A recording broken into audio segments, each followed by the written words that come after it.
Bonjour, aujourd'hui dans cette vidéo, nous allons voir comment aider au mieux son enfant à changer d'école, qu'il soit en maternelle, en élémentaire, au collège, au lycée, que ce soit suite à une orientation, un déménagement, une séparation ou pour n'importe quelle autre raison. Nous allons voir comment l'accompagner au mieux pour l'amener vers une sérénité maximum suite à ce changement.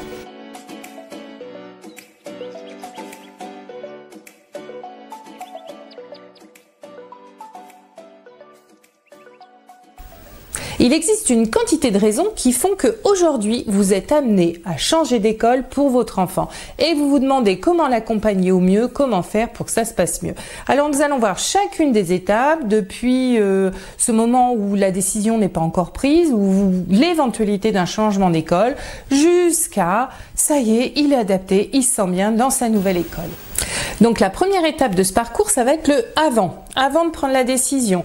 Est-ce qu'il faut déjà en parler à son enfant avant de prendre la décision? Enfin, est-ce qu'il faut parler de ce changement d'école à son enfant et à quel moment faut-il en parler? Alors oui, dans tous les cas, moi je vous recommande vivement de lui en parler. C'est ce qui va lui permettre de se projeter, de visualiser, de s'imaginer dans sa future école et puis en même temps de prendre le temps de terminer correctement dans son école actuelle, de dire au revoir, etc. Nous reverrons ça juste un petit peu plus loin. Alors à quel moment peut-on lui dire? Ça va dépendre un petit peu de beaucoup de choses, de son âge, du motif du changement d'école. Peut-être que vous pourrez l'associer à cette décision si c'est dans le cadre par exemple d'une orientation ou alors s'il y a eu vraiment quelque chose de très compliqué, de très conflictuel qui vous emmène vers un changement d'école. Là, je pense que c'est mieux d'en parler avec l'enfant et de l'associer. Après, si c'est dans le cadre d'événements plus familiaux, une mutation, un déménagement, une séparation, bien sûr que ça va pas se jouer de la même manière. Donc là, ça va vraiment dépendre de l'âge de l'enfant, mais surtout, ça, ce sont des décisions qui ne dépendent pas de lui, contrairement à un choix d'orientation.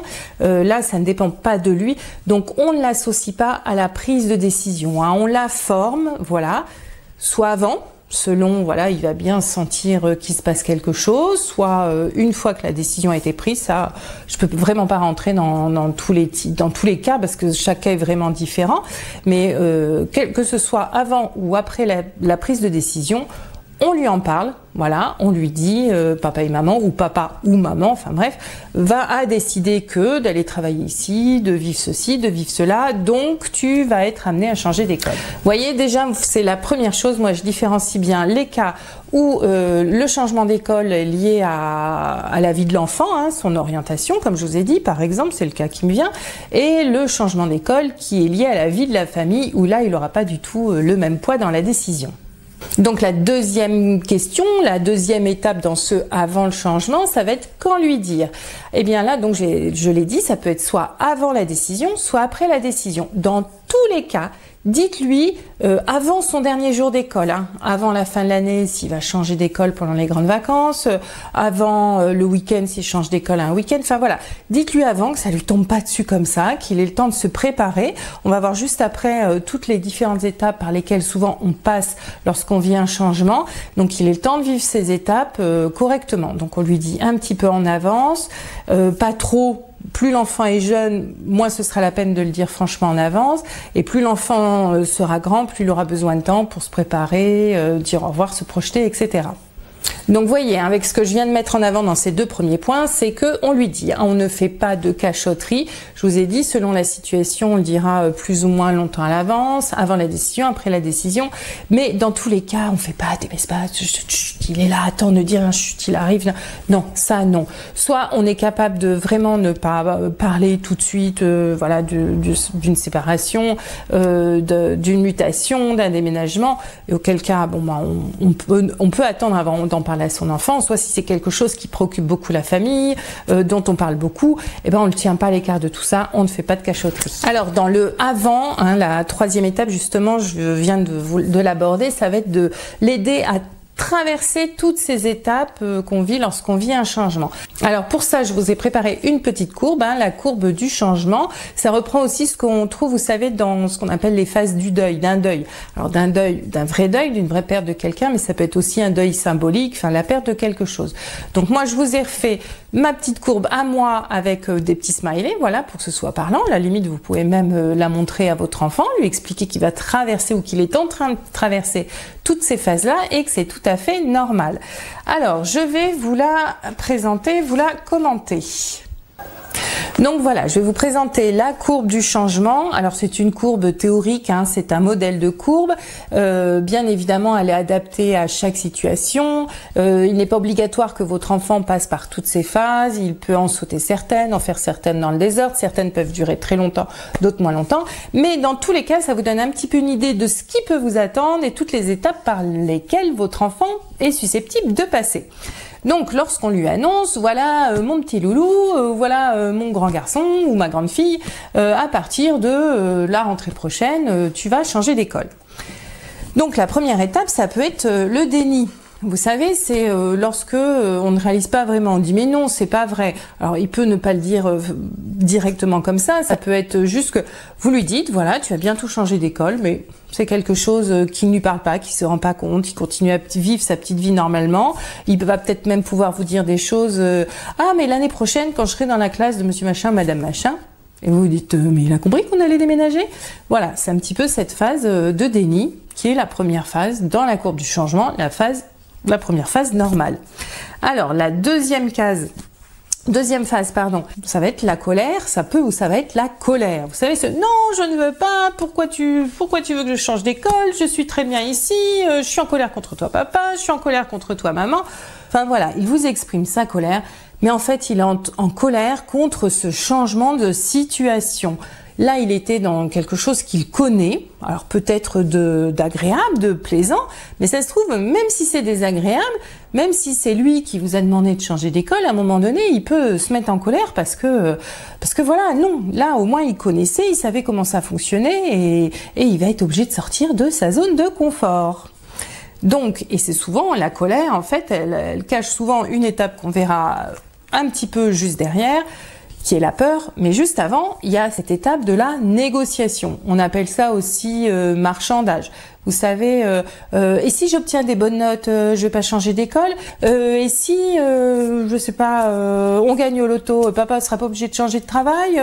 Et si je suis gentil, enfin, vous voyez, c'est le et si, où il essaye de trouver quelque chose qui va permettre d'éviter ce changement. Donc ça aussi, c'est quelque chose de tout à fait normal. Donc si votre enfant, votre jeune, votre ado vous bassine avec des et si on faisait comme ci, et si on faisait comme ça fait partie aussi des étapes normales.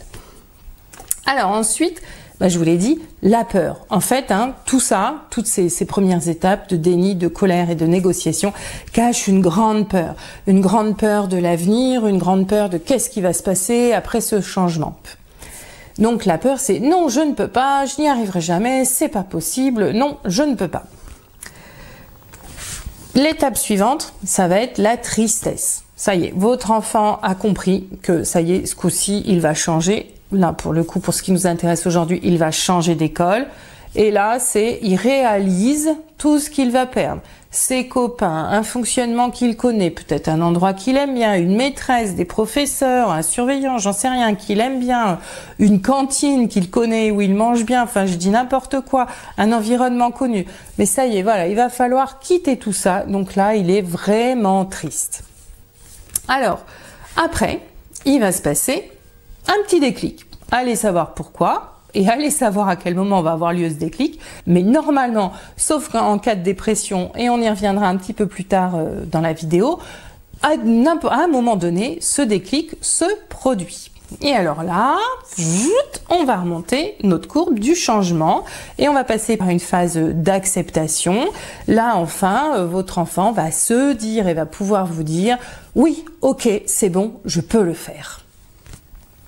Et l'étape suivante, après, il va essayer. Voilà, ça va être au moment de la rentrée. Hop, ça y est, c'est pour ça, si vous avez bien su écouter l'étape numéro 1 et 2, qu'il faut lui dire en avance, qu'il ait le temps de passer toutes ces étapes-là.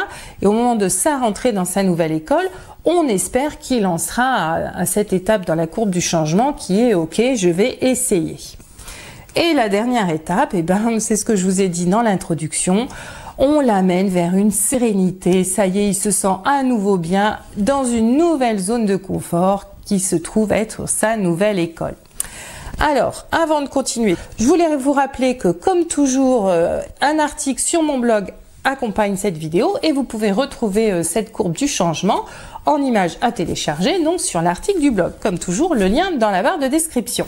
Donc, vous voyez, encore une fois, toutes ces étapes, elles prennent du temps. Il faut lui laisser le temps de pas parler, déjà dans un premier temps aussi, ça c'est quelque chose d'important, je vous en ai déjà parlé aussi. Moi ça fait très longtemps que je suis dans cette attitude d'accompagner l'enfant par la parole, mais des fois peut-être un peu trop, et des fois je tirais un peu les verres du nez, comme on dit, je demandais à mes enfants trop vite de me dire ce qu'ils ressentaient, alors qu'en fait ils avaient juste besoin que je m'assoie à côté d'eux, et juste besoin de dire bah je suis là. Et quand tu es prêt, bah, tu me parleras. Donc ça, je pense qu'aujourd'hui, je l'ai quand même un peu mieux compris. On va l'aider à trouver des solutions pour répondre à la question « Qu'est-ce que tu pourrais faire pour en savoir plus sur cette école ?» Et puis aussi, lui poser la question « Qu'est-ce qu'on pourrait faire pour que tu aies plus envie d'aller dans cette nouvelle école ?» Et là, alors je vous fais même pas de proposition parce que quand on sait écouter les enfants, bah, je vous assure que souvent, ils ont tout un tas d'idées, des idées auxquelles nous, on n'aurait pas pensé et qui sont tout à fait capables de vous dire de quoi ils vont avoir besoin pour se sentir mieux et avoir même moins peur pour découvrir leur nouvelle école. Voilà, alors ça c'était les différentes étapes, les différentes émotions par lesquelles votre enfant est susceptible de passer lors d'un changement d'école. Maintenant, il y a une chose que je voudrais rajouter au niveau des émotions, c'est surtout essayez de ne pas lui communiquer votre stress. Hein. Ça aussi, je le dis dans chacune de mes vidéos parce que alors là, moi c'est quelque chose aussi, j'étais quand même quelqu'un d'assez anxieuse et je pense que je le suis encore un petit peu. Et je me dis, oh là là, mais comment la chair de ma chair, comment mon fils chéri adoré, ma fille chérie adorée va faire pour s'en sortir, va-t-elle y arriver? Au final, pourquoi on se dit ça? Parce qu'on s'inquiète pour eux, parce qu'on les aime, parce qu'on voudrait qu'il leur arrive rien, on voudrait voilà éliminer tous les obstacles sur la route. Mais au final, ben c'est pas ça la vie, c'est pas ça être parent. Au final, il faut être là pour les aider justement à franchir chacun de ces obstacles et à les aider à se relever quand ils tombent, etc. Donc voilà, on essaye de pas communiquer notre stress et on reste convaincu, on garde bien cette phrase en tête, je vous l'ai déjà dit aussi, de leur faire confiance. On essaye de se convaincre nous-mêmes que nos enfants ont les ressources nécessaires en eux pour y arriver. Voilà, alors ça c'était la partie émotion. Hein. Maintenant on va passer à des choses un petit peu plus pratiques. Qu'est-ce qu'on peut faire pour préparer un changement d'école ?